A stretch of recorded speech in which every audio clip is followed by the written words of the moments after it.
അതൊന്ന് ഞാൻ മറ്റവർ ചെയ്തോ മറിച്ചവർ ചെയ്തോ എന്നതല്ല, മറിച്ച് എന്റെ ആഖിറത്തിലേക്ക് എന്റെ ഖബറിലേക്ക് മറ്റാരും വരികയില്ല. ഞാൻ ചെയ്യുന്നത് ഉണ്ടാവൂ.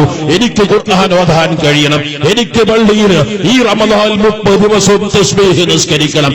ഇൻഷാ അല്ലാഹ് മഗ്രിബ് കഴിഞ്ഞ് ഉടനെ പ്രാഥമിക മുറകൾ കഴിഞ്ഞ് പള്ളിയിൽ വന്ന് ഞാൻ സുബ്ഹാനല്ലാഹി വൽഹംദുലില്ലാഹി വലാ ഇലാഹ ഇല്ലല്ലാഹു വല്ലാഹു അക്ബർ എന്ന ദിക്ർ ഏറ്റവും പ്രധാനപ്പെട്ട ദിക്റാണ്. അത് 300 തവണ പറയാൻ കഴിയുക, അത് പള്ളിയിൽ ഇത്തികാഫ് എന്ന് പറയാൻ കഴിയുക, അത് നിസ്കാരത്തിൽ പറയുക, അത് റമദാനിൽ പറയുക. അതിനേക്കാൾ വലിയ ഭാഗ്യബന്ധുണ്ട്. അതുകൊണ്ട് തന്നെ ഇന്ന് ഇവിടെ കൂടിയ ചെറുപ്പക്കാരോട് പറയാനുള്ളത്, ഒരു ദിവസം പോലും നഷ്ടപ്പെടുത്തുകയില്ല. നോമ്പു സൽക്കാരത്തിന് പലവരും വിളിച്ചേക്കാം, പലരും നിർബന്ധിച്ചേക്കാം. പറയുക, റമദാനിൽ ഞാൻ സൽക്കാരത്തിനല്ല, ഞാൻ അതിനുള്ളതല്ല. ഹജ്ജിന് പോകുമ്പോൾ സൽക്കാരത്തിന് പോയി തവാഫുകൾ ഒഴിവാക്കുന്നവരുണ്ട്, ഉംറ ചെയ്യാത്തവരുണ്ട്. എന്തൊരു ഭാഗ്യക്കേട്, എന്തൊരു ദൗർഭാഗ്യകരം. നഊദുബില്ലാഹ് രക്ഷിക്കണേ അല്ലാഹ്. റമദാൻ സൽക്കാരങ്ങൾക്ക് വേണ്ടി നീക്കേണ്ട മാസമല്ല, പർച്ചേസിന് നീക്കി വെക്കേണ്ട മാസമല്ല, അല്ലെങ്കിൽ നേരം ടൈം പാസിംഗിന്റെ മാസമല്ല, ഇബാദത്തുകൾ വർദ്ധിപ്പിക്കേണ്ട മാസമാണ്. അതുകൊണ്ട് തന്നെ ഇത്തികാഫുകളും ഖുർആനോത്തുകളും ദിക്റുകളും സ്വലാത്തുകളും കരഞ്ഞൊലിഞ്ഞ് കണ്ണുനീര് റബ്ബിലേക്ക് എല്ലാ ദിവസവും നിങ്ങൾ ഒരുക്കിക്കട്ടെ. റബ്ബിനോട് സങ്കടത്തോട് പറയട്ടെ. വേവനാദികൾ നിങ്ങൾ തന്നെ റബ്ബിനോട് പറയുക. തീർച്ചയായും റബ്ബ് നൽകുക തന്നെ ചെയ്യും. കാഫായ ഐൻ സ്വാദ് ദിക്റു റഹ്മത്തി റബ്ബിക അബ്ദഹു സക്കരിയ ഇദ് നാദാ റബ്ബഹു നിദാഅൻ ഖഫിയ. പാദാ സമയത്ത് സക്കരിയ അലൈഹി സ്വലാത്തു വസ്സലാം തങ്ങൾ റബ്ബിനോട് പറഞ്ഞില്ലേ, റബ്ബി ഇന്നി വഹനൽ അൽമു മിന്നി. റബ്ബേ, എനിക്ക് 80 കഴിഞ്ഞു, 90 കഴിഞ്ഞു, 100 കഴിഞ്ഞു, എന്റെ എല്ലുകളെല്ലാം ക്ഷയിച്ചു പോയി, ദാമ്പത്യ ശേഷി നഷ്ടപ്പെടുന്ന പ്രായമെത്തി, മുടികൾ മുഴുവനും നരച്ചുപോയി. റബ്ബേ, എനിക്ക് കുട്ടികൾ ഉണ്ടാവാൻ സാധ്യതയില്ല. പക്ഷേ വലമ്മകും ബിദുആഇക റബ്ബി ശഖിയ. ഒരു വിശ്വാസം എനിക്കുണ്ട്, ഇതെല്ലാം വൈദ്യശാസ്ത്രത്തിന്റെ കണക്ക് കൂട്ടലാണ്. പക്ഷെ നിന്നോടാണ് ഞാൻ ചോദിക്കുന്നത്, എല്ലുകൾ ക്ഷയിച്ചവരോട്, ദാമ്പത്തിക ശേഷി തളർന്നവനിക്ക് അത് നൽകാൻ നിനക്ക് കഴിയും. നിങ്ങൾക്ക് മക്കളെ നൽകാൻ നിനക്ക് കഴിയും. റബ്ബിന്നി ഹിഖ്തുൽ മവാലിയ. ഞാൻ എന്റെ ശേഷം എന്റെ അനന്തരാവകാശികളെ ആത്മമൂത്താപ്പാരുടെ മക്കളാണ്. അവർ എന്റെ പാതാവിലല്ല, അവർ എന്റെ ഭാഷം വലിച്ചെറിയും. റബ്ബേ, അതുകൊണ്ട് അതിന് നീ എന്നെ വെക്കല്ല അല്ലാഹ് എന്നെല്ലാ സങ്കടങ്ങളും പറഞ്ഞുകൊണ്ട് ഫഹബ്ലി മിൻ ലദുൻക വലിയൻ യരിതുനി വയരിതു മിൻ ആലി യഅഖൂബ്. മകനെ കൊണ്ടായെന്നല്ല, കുട്ടിയെ കൊണ്ടായെന്നല്ല, എന്റെ പൂർവീകരുടെ പാരമ്പര്യം നിലനിർത്തുന്ന ഒരു നബിയാകുന്ന ഒരു അനന്തരാവകാശിയാകുന്ന മക്കളെ കൊണ്ടായെന്ന് പറഞ്ഞപ്പോൾ ഫബശർനാഹു ബിഗുലാമിൻ ഇസ്മുഹു യഹ്യ. ആ വാർദ്ധക്യത്തിൽ അല്ലാഹു തആല യഹ്യ എന്ന കുട്ടിയെ നബിയെ അല്ലാഹു തആല കൊടുത്തില്ലേ? ഇങ്ങനെയൊക്കെ ദുആ ഖുർആൻ പഠിപ്പിച്ചത് എന്തുകൊണ്ട്?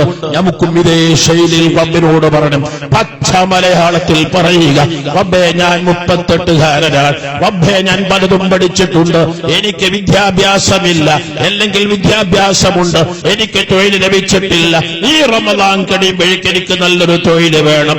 റബ്ബേ, എനിക്ക് നല്ലൊരു സ്ഥാനത്തിന് എത്തിക്കണം എന്ന് റബ്ബിനോട് പറയാൻ കഴിയുക. റബ്ബേ, നീ തൗഫീഖ് നൽകണേ അല്ലാഹ്. നമുക്ക് ദുആ ചെയ്യാം, റബ്ബ് സ്വീകരിക്കുമാറാവട്ടെ. അതുകൊണ്ട് തന്നെ ഇന്ന് പിരിയുമ്പോൾ ഇതൊരു കേവലം കൂടി പിരിയലാവരുത്. റമദാനിനുള്ള മുന്നൊരുക്കമാണ്, റമദാനിനുള്ള പ്രോജക്ട് തയ്യാറാക്കലാണ്, റമദാനിലെ ടൈം ടേബിൾ തയ്യാറാക്കലാണ്. ആ ടൈം ടേബിൾ ഒരിക്കലും ഞാൻ മാറ്റുകയില്ല എന്നൊരു നിശ്ചയം നിങ്ങൾക്കുണ്ടാവുക. പ്രിയപ്പെട്ട സഹോദരിമാരോട് പറയാനുള്ളത്, നിങ്ങളുടെ മക്കളെ നിർബന്ധമായും, നിങ്ങളുടെ ഭർത്താക്കളെ നിങ്ങൾ വീണ്ടും വീണ്ടും നിങ്ങൾ പറഞ്ഞാൽ കേൾക്കുന്നൊരു സമയമുണ്ടല്ലോ, അവിടെ വെച്ച് നിങ്ങൾക്ക് പറഞ്ഞുകൂടെ? പ്രിയപ്പെട്ടവരെനിക്ക് നിങ്ങളോടൊന്ന് പറയാനുണ്ട്. നിങ്ങളൊന്ന് പള്ളിയിൽ പോയി ഇത്തികാഫിരിക്കുന്നത് കാണാൻ ഞാൻ ആഗ്രഹിക്കുന്നു. അങ്ങനെയൊന്നും എനിക്ക് കാണാൻ കഴിയില്ലേ, അങ്ങനെയൊന്ന് കേൾക്കാൻ എനിക്ക് കഴിയില്ലേ എന്ന് നിങ്ങളൊരു തുള്ളി കണ്ണീര് ചുറ്റിയ ഏത് പള്ളിയിൽ കയറാത്ത ഭർത്താവും കയറുക തന്നെ ചെയ്യും. ആരെയും വശീകരിക്കാൻ റബ്ബ് നിങ്ങൾക്ക് പവർ തന്നിട്ടുണ്ട്. ആ പവർ നിങ്ങളുടെ ഭർത്താക്കള്, നിങ്ങളുടെ മക്കള്, നിങ്ങളുടെ സഹോദരങ്ങള് ഒന്ന് പള്ളിയിൽ ഇത്തികാഫിരിക്കാൻ, ഒന്ന് നമുക്ക് തസ്ബീഹ് നിസ്കരിപ്പിക്കാൻ, നമുക്ക് വിർദുൽ ലത്തീഫ് ചൊല്ലിക്കാൻ, നമുക്ക് ഹദ്ദാദ് ചൊല്ലിക്കാൻ, നമുക്ക് തറാവീഹിൽ 1 റക്അത്ത് നിസ്കരിക്കാൻ.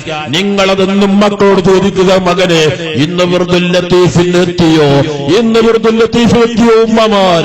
ഞാൻ ആലോചിച്ചു പോവുകയാണ്. ഞങ്ങളുടെ കുട്ടിക്കാലത്ത് ഒരു 10-11 വയസ്സുള്ള സമയത്ത് റമളാനിന് രാവിലെ 9 മണിയാകുമ്പോഴേക്ക് ഉപ്പയുടെ ഉമ്മ വന്നുകൊണ്ട് പറയും, അമ്മയിലും പിന്നെയും അടിച്ചും വലിച്ചും തൂന്തിയും, മോനെ 9:30 ആകുമ്പോഴേക്ക് പള്ളിയിലെത്തില്ലെങ്കിൽ ഉപ്പ വന്നാൽ ആദ്യം ചോദിക്കുന്ന വാക്കതായിരിക്കും, മോനെ തല്ലും കേട്ടോ, തല്ലെനിക്ക് കാണാൻ കഴിയില്ല മോനെ എന്ന് പറഞ്ഞ ഉമ്മ റബ്ബേ അവരുടെ ഖബറിനെ സ്വർഗമാക്കണേ അല്ലാ.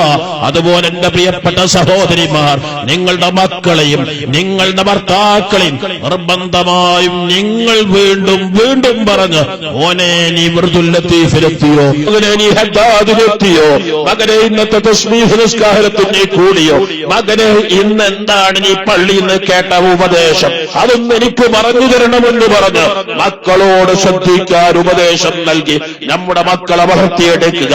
നീ തൗഫീഖ് നൽകണേ അല്ലാഹ്. ധാരാളം ആളുകൾ പല ആവശ്യങ്ങൾക്ക് വേണ്ടി ദുആ ചെയ്യുകൊണ്ട് വസിയത്ത് ചെയ്തിട്ടുണ്ട്. എല്ലാം നീ സ്വീകരിക്കണേ അല്ലാഹ്. ഞാൻ ഏറ്റവും ഇഷ്ടപ്പെടുന്ന സ്ഥാപനങ്ങളിൽ ഒന്നാണ് മഖ്ദൂമിയ്യ.